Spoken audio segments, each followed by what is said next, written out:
Muy buenos días, queridos hermanos. En esta oportunidad les invito a orar y posteriormente a leer este último salmo, el Salmo 118, en esta mañana de este nuevo día que Dios nos ha dado. Habiendo realizado esta primera instancia de nuestro devocional, haber orado y haber leído, me preguntaba si has prestado atención a la serie de salmos que hemos compartido últimamente, desde el 113 al 117.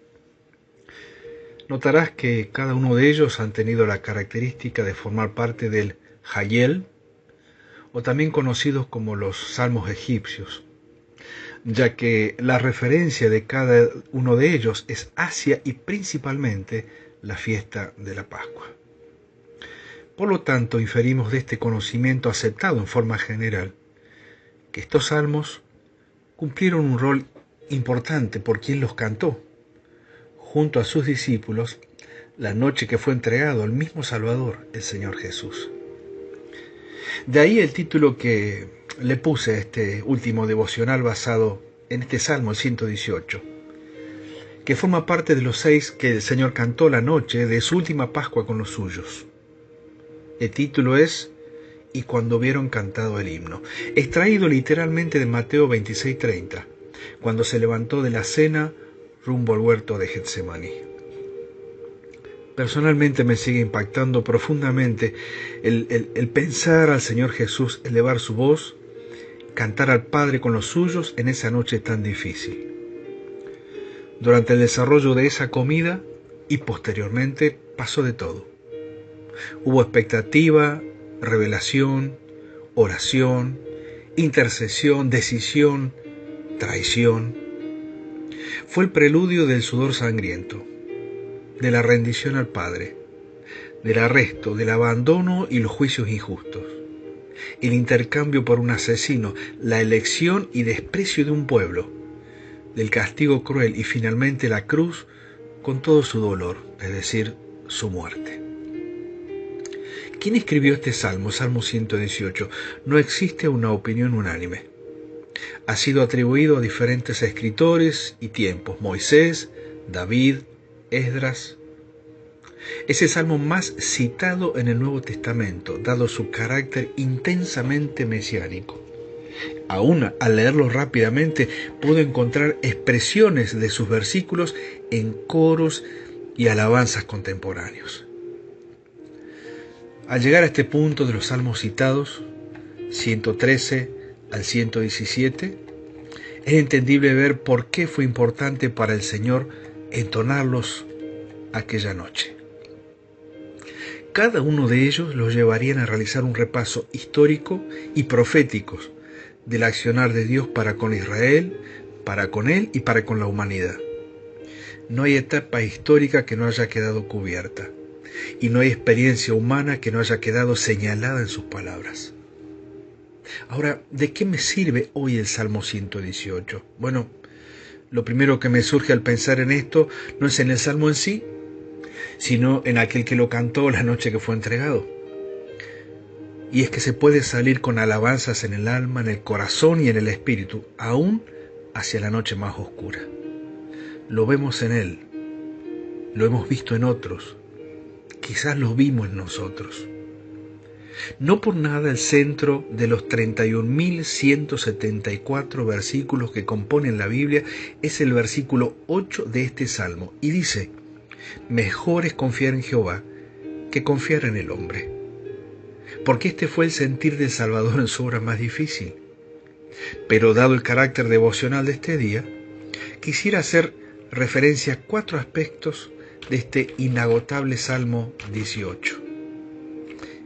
En primer lugar, versículo 1 al 4, un llamamiento a la adoración.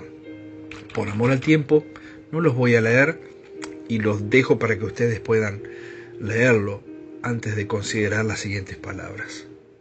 Llamamiento a la adoración, versículo 1 al 4. Este salmo comienza como termina. Un gran llamado de menor a mayor, de lo particular a lo general, de hacer algo importante. Reconocer quién es este Dios tan grande, bueno y misericordioso.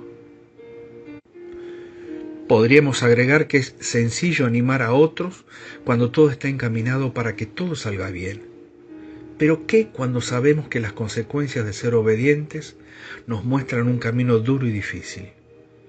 No olvidar, estas palabras las cantó Jesús sabiendo que su hora había llegado, tal como lo expresa Juan.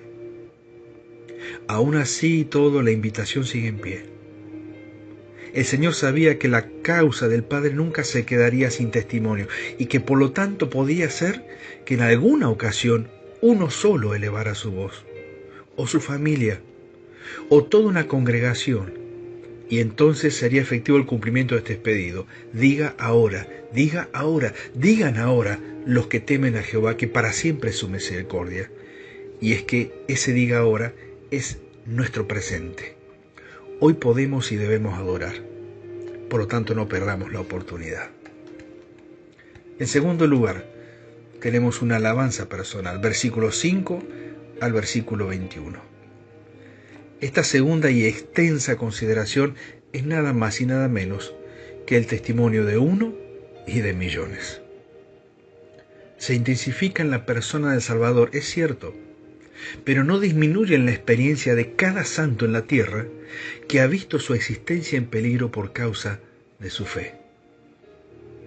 En comparaciones, metáforas y expresiones hermosas encontramos angustia, dolor, asedio, odio, violencia y maldad, pero también el otro extremo de la experiencia. Aquí también de parte de Dios hay respuesta, confianza, ayuda, valor, alabanza, asombro, justicia y salvación.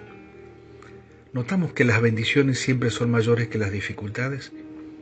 No es de extrañar que el salmista, sea quien fuere, culmine esta porción con estas palabras de compañerismo y confianza. Me escuchaste y me salvaste, y por eso yo te alabo. En tercer lugar, de los versículos 22 al 24, encontramos la alabanza colectiva. Esta tercera consideración está expresada en plural, lo que hace pensar en las consecuencias mesiánicas de esta porción, porque sí, llegará un día en que Israel finalmente como nación reconocerá todas y cada una de estas palabras. Llegará la hora cuando arrepentidos reconozcan estas palabras profetizadas. Pero hoy, como Iglesia de Cristo, tenemos el privilegio de ver el cumplimiento en parte de estas palabras proféticas en la persona y la obra de Cristo y animarnos mutua y colectivamente a alabar y adorar a nuestro Dios. Y por último, versículos 25 al 29, una consagración a la adoración. Estas palabras surgen como una lógica conclusión. Mientras estemos en este mundo siempre habremos de rogar por salvación y prosperidad, porque esto solo proviene de Él. Y entonces inmediatamente bendecimos a aquel que es fuente de todo bien. Y queremos ser también fuente de bendición para otros. Por lo tanto, nos preparamos para adorar adecuadamente en santidad, en consagración y en reconocimiento. Terminamos como comenzamos, alabando al Señor desde nuestra propia experiencia, porque solo los que hemos gustado de su bondad y misericordia podemos expresar estas palabras. Alabad a Jehová porque Él es bueno, porque para siempre es su misericordia. La Pascua terminó. Los salmos quedaron atrás. Las voces hicieron silencio. Y luego del tiempo especial que Él anheló gustar con los suyos, y cuando hubieron cantado el himno, el Señor se levantó y los guió a conocer de primera mano y en su persona la bondad y la misericordia de Dios en su obra redentora. Que el Señor bendiga su palabra.